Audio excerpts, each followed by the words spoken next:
The AIAW claimed the NCAA was leveraging its control of men's sports to unfairly monopolize women's athletics.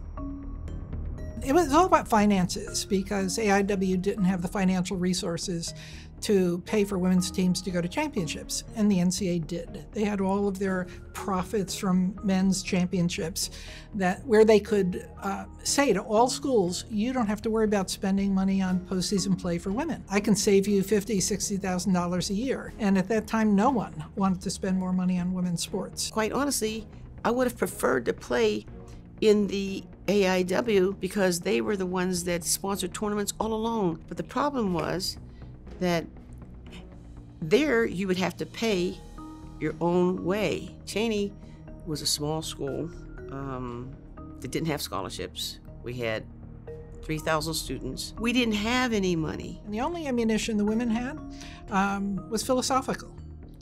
But we have an athlete's Bill of Rights. We're doing sport the right way.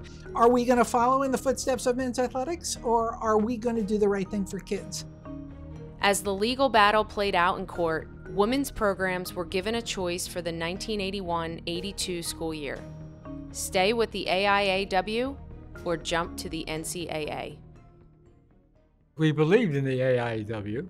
It had done so much for women's sports. The school itself made a promise to the AIW that they would stay put, even though 17 of the top 20 programs in the country had decided to make the shift to the NCAA. Teresa wasn't thrilled about it, but she understood the situation. I didn't have the choice, nor was I asked which tournament we were going to play in. You got to remember the political landscape at the time. Whichever one the administration chose, I would support their decision. And I certainly wasn't going to say to my players, this isn't where we want to be. For us, Donna Lopiano happened to be the president of the AIW in that 81-82 school year. There was a gigantic power struggle between Donna Lopiano and Walter Byers, who was the head of the NCAA at that point in time, and their feuds and arguments were epic. Women's athletics was run by women by physical education departments. As soon as Title IX happened, men's and women's sports were thrown together and they were put under the jurisdiction of men's athletic directors. The women didn't have a say for it. Donna was very forward-thinking. Donna had been very active in leadership role in AIAW. University of Texas women's basketball was, a leader, a model. We were not part of men's athletics.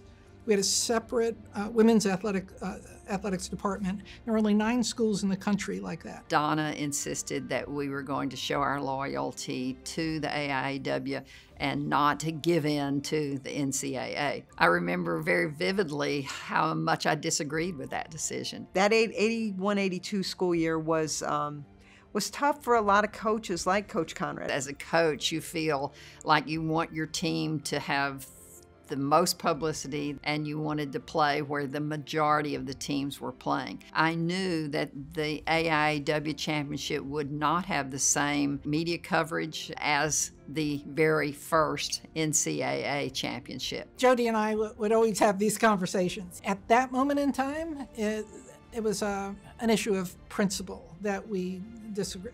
We didn't disagree. At the end, we didn't disagree. In retrospect, I totally agree with Donna's decision, and I'm very proud of the fact that the University of Texas did participate in that last AIAW championship. I think it was the right thing to do, to stay with the organization that was with you at the beginning. The NCAA pretends that there was that the women's basketball started in 1982. It didn't start in 1982. I'm here to tell you because I played. The leadership in the AIAW, they knew the handwriting was on the wall. The AIAW was helping pioneer women's sports, where I don't know if the NCAA, up until that point, was really doing that.